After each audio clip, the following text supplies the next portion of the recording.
Hello everyone, I am Sakai Samurai, and today we return for another Genshin Impact lore dive. Today, we take a look at an all-time favorite here on the channel, and also a repeatedly begged for topic as well. The beautiful Miss Ayaka. Seriously, she has been constantly asked for time and time again here. And it only reminds me of just how huge her fan base really has become. She is possibly one of the most simped for girls in Genshin. And I mean, she even replaced that one girl. What was her name? The one that sounds like a cash register or something? I don't know, maybe the name will come to me later. But within a simple gaze, the beautiful Kamisato Ayaka purely resonates with a warm and soothing aura. A woman who loves to dress well and treat those who approach her with the utmost of respect and attention, regardless of their class and their income. Seeing the people of Inazuma as a treasure held dear to her heart. Not only does she handle her affairs with courtesy and kindness, but also with a feeling to always wanting to do more. Often going out of her comfort to help those in need, working diligently to ensure the best for those that are around her. This perfectionist mentality that she has engraved within her originates from her pure and pristine upbringing, being that she is indeed of royal descent. In fact, Miss Kamisato and her brother have inherited the legendary Kamisato clan's name, one of the most utmost and respected clans in all of Inazuma. Beside her stands Kamisato Ayaka, her elder brother, who is currently placed as the head of the clan and ensures the government affairs are ran accordingly. Meanwhile, for Miss Ayaka, she looks into matters concerning the clan as a whole, monitoring the internal and external affairs that surrounds the Kamisato name. While her brother is often fairly busy at times, Ayaka herself is known for her common appearances at social gathering and events, where she gets the chance to meet with the common folk and has an opportunity to bond with those who live within Inazuma, something that has earned her tremendous love in the long run. Because of this, she has gained the honorary and elegant title of Shirasagi Hiragimi, which, when translated, means White Heron Princess. The name alone shows her high reputation and love that she has received from the Inazumans. And with her social work and personality, it's not hard to see why she generally shines in recognition, even more than her own brother. The name Shirasagi Hiragimi is shrouded in mystery, as is to those who started this trend in the first place, as the origins for this lovely name seems to hold several different interpretations to the people of Inazuma. Often when asked, the responses are usually pointed to her kind and pure personality, with many pointing out that although she may have been from a noble birth, she still honors and treats those around her with a high amount of dignity and respect, earning her the title and flawlessly showing off how high those around Ayaka value her.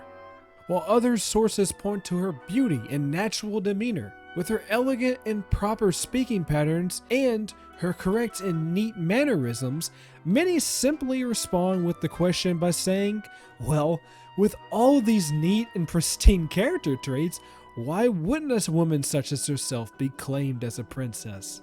Miss Kamisato Ayaka has multiple amazing stories surrounding her character. However, we're only going to be looking at a couple in today's video, as we want to keep things on a certain track, and we also want to make sure that we can revisit some of these bigger stories in more detail, possibly in later videos. So let's start out with my favorite story. This one is amazing, coming from the story you unlock once you get her to friendship level 4. One autumn afternoon, Ayaka was on her way home from completing certain minor affairs when she happened to hear an old voice singing from within this old house. Within the home was an old woman. She appeared frail at first glance, blind in both eyes, with stick-thin fingers who produced music like flowing water as they plucked through on her instrument strings. Perhaps it was simply due to her sharp ears, but the old lady heard Ayaka's footsteps and inquired as to whose those were outside. Not wishing to trouble this old woman, Ayaka kindly responded that she was a nearby resident who had gotten lost and had entered this place, not meaning to disturb her. As a member of the Yashiro Commission, Ayaka was well acquainted with the people's lives and quickly recognized this solitary old lady was the very same person who busked in the city streets when the weather was good. The tune was outdated, and so was the song. As one could not see, this lady has long fallen out of step with the modern times. Out of the goodness of her heart, and seeing that this old woman simply needed a friend, Ayaka, although inconspicuously, spent a long time chatting with this old woman, taking Ayaka for just a normal, ordinary woman. The old lady spoke of the method of making and playing the koto, and even gave her some tea leaves that she had kept stored up in her home. Compared to the exquisite leaves that the Kamisato clan has in stock in her home, these rough old leaves may as well have just been grass. But Ayaka accepted them while graciously accepting her generosity and loving her for who she was. That day, she thought of her parents many times. Had they have been around, would they not have grown this old someday? She thought of her parents and what they could have looked like as they grew older, and it troubled her. Returning home, she spoke of her encounter with her brother, and the two siblings shared the rustic tea gifted to her by the old lady. Afterwards, Ayaka would come to see that old lady again every few days, each time posing as a person living nearby, not the maiden that we know that she truly is, instead keeping it simple and ordinary. Each time bringing with her some daily necessities that were all well loved by the common folk, giving them as gifts. The sakura trees in the streets have bloomed again, Miss Ayaka said to the old lady with a smile, and they are as lovely as your music. Years ago, the clan was stricken with a huge change. A heavy and hard burden fell upon Ayato's shoulders.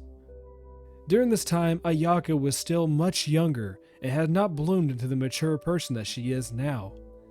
Miss Kamisato Ayaka was once a joyous and playful child, one who knew nothing of the clan's duties and had no idea of the life that laid in front of her one day. And she lacked skill and experience needed for dealing with various kinds of people altogether. But Ayaka's life was changing. Seeing her mother on her sickbed and her brother hard at work, Ayaka sensed that she too had to grow up. So she took on the arts of mastering the work of a sword. But not only that, she learnt poetry and had to find a way to master not only the craftsmanship of using a sword and the art of using her words. She had to find a way to place these both together, so that she could pass at least for a decent lady in the Kamisato clan. She wanted to be able to help her brother show up at some festivals, and wanted to help alleviate his burden, as he was already beyond stressed enough as it is.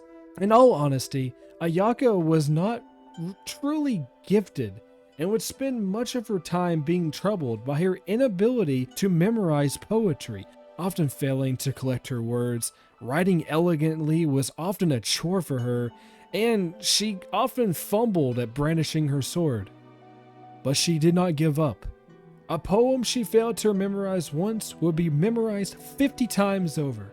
A poorly written word would be written 50 times over.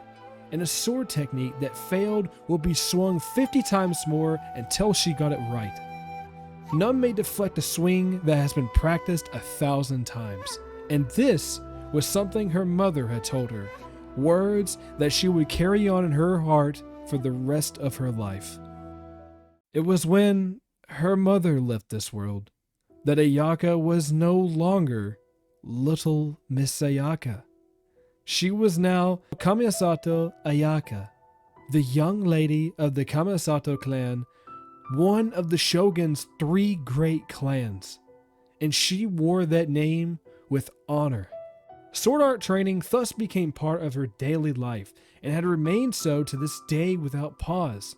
On one particular day, Ayaka at last defeated an opponent with a single strike of a sword.